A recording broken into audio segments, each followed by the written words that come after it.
Hello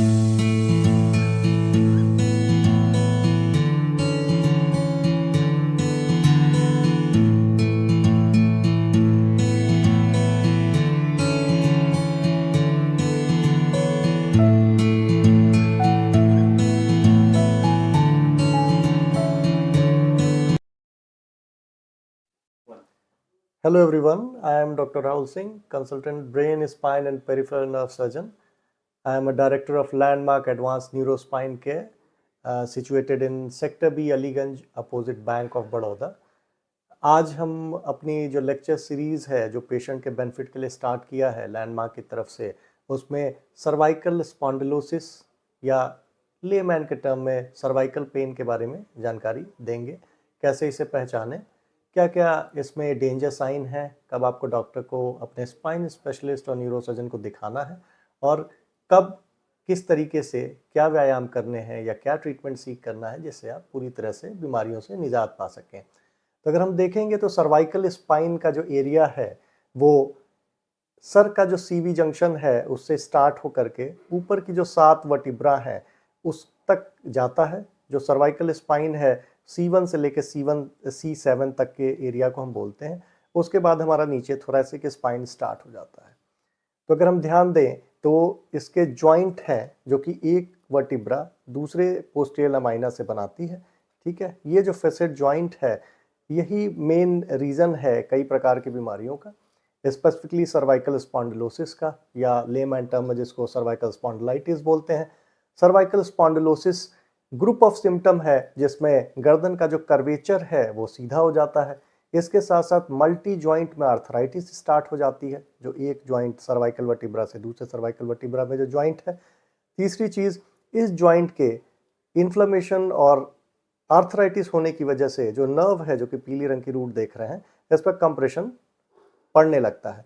तो ऐसी स्थिति में आपको झंझनाता हुआ या शूटिंग पेन महसूस होता है जो गर्दन से कंधों और ऊपर हाथ में रेडिएट करता है। इसके साथ ही साथ अगर सीवियर कंप्रेशन हो तो अपर सर्वाइकल जो है कंप्रेशन होने की वजह से हाथों और पैरों में पैरालिसिस या क्वाड्रिपेरेसिस टाइप की चीज़ें पैदा हो सकती हैं। सर्वाइकल स्पाइन की प्रॉब्लम में ध्यान देने की ज़रूरत है कि अगर समय से इसको ट्रीट किया जाए तो हम काफ़ी गंभीर समस्याओं से बच सकते हैं। क्या क्या सिम्टम आते हैं ये जानना ज़रूरी है कि पेशेंट गर्दन में दर्द या स्पाज़म की तरह से प्रेजेंट करता है। इसके साथ ही साथ आपको गर्दन में अपनी अकड़न महसूस होगी और कुछ समय बाद ये धीरे धीरे बढ़ते बढ़ते जो है कंधों में दर्द, ऊपर बाजुओं में दर्द और हाथों की तरफ रेडिएट करता हुआ महसूस होगा। हाथ अगर आप किसी चीज़ को पकड़ने की कोशिश करेंगे तो हाथ का ग्रिप वीक हो सकता है, हाथ में झंझनाहट, जलन, पेन महसूस कर सकते हैं। ठीक है, सिम्टम केवल हाथों में ही नहीं होता सर्वाइकल स्पाइन के कंप्रेशन में, उसमें इनिशियल फेज में हाथों में दिक्कत ज़्यादा महसूस होती है, फिर धीरे धीरे ये शरीर के निचले हिस्से में प्रोग्रेस करता है। लेट स्टेज में पैरों में लड़खड़ाना, पैरों में पैरालिसिस और साथ ही साथ लैट्रिन पेशाब का नियंत्रण खत्म होना भी इसमें संभावित खतरे हैं। तो अगर किसी भी तरीके से आपको गर्दन में पेन है और इसके साथ एसोसिएटेड आपको हाथों में झंझनाता हुआ दर्द, इलेक्ट्रिक करंट जैसा महसूस हो रहा हो, पिन सेंसेशन हो रहा हो, जैसे कोई पिन से प्रिक कर रहा हो हाथों या पैरों में, या इसी के साथ साथ वीकनेस हो रही हो, हाथों पैरों में धीरे धीरे लकवा की स्थिति आ रही हो, ग्लास पकड़ने या रोटी तोड़ने में अगर दिक्कत आ रही हो, तो उस स्थिति में ये ज़रूरी है कि आप अपने न्यूरोसर्जन से, स्पाइन स्पेशलिस्ट से संपर्क करें और उचित व्यवहार से और उचित इलाज से उसका इलाज संभव करें।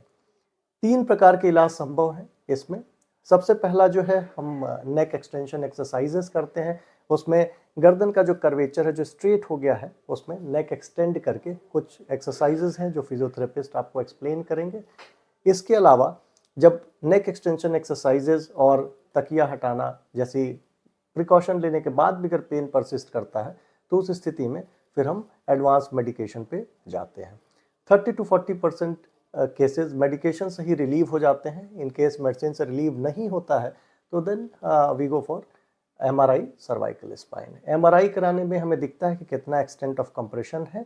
अगर कंप्रेशन ज़्यादा होगा तो उस स्थिति में सर्जरी की जा सकती है। सर्जरी के लिए आज हमारे पास मल्टी मोडालिटी और ट्रीटमेंट है और सक्सेस रेट काफ़ी ज़्यादा है। तो अगर हम ध्यान से देखें तो सर्जरी में 3 चीज़ें हैं। सबसे पहला एंडोस्कोपिक सर्वाइकल स्पाइन सर्जरी है, और इसके अलावा मिनिमली इन्वेजिव स्पाइन सर्जरी है, माइक्रो सर्जरी है और ओपन सर्जरी है। चारों प्रकार की जो सर्जरीज हैं उनकी अलग अलग इंडिकेशंस हैं, ठीक है। और सही समय से की गई सर्जरी आपको सभी प्रकार की बीमारियों से निदान प्रदान करती है। तो अगर दोबारा कभी भी गर्दन में दर्द हो जो कि रेडिएट कर रहा हो कंधों और हाथों में, और साथ ही साथ हाथों पैरों में वीकनेस आ रही हो, रोटी खाने में दिक्कत हो रही हो, बटन बांधने में दिक्कत हो रही हो, या हाथ पकड़ने पे फिसल जाता हो, बार बार छूटता हो हाथ से कोई भी चीज़, और कमजोरी हाथों पैरों में दोनों में जा रही हो, या लैट्रिन पेशाब से नियंत्रण खत्म हो रहा हो, इनमें से कोई भी सिम्टम अगर आपको गर्दन दर्द के साथ मिल रही है तो तुरंत अपने नज़दीकी न्यूरोसर्जन से संपर्क करें और उचित इलाज करा के अपने आप को बीमारी से फ्री करें। धन्यवाद।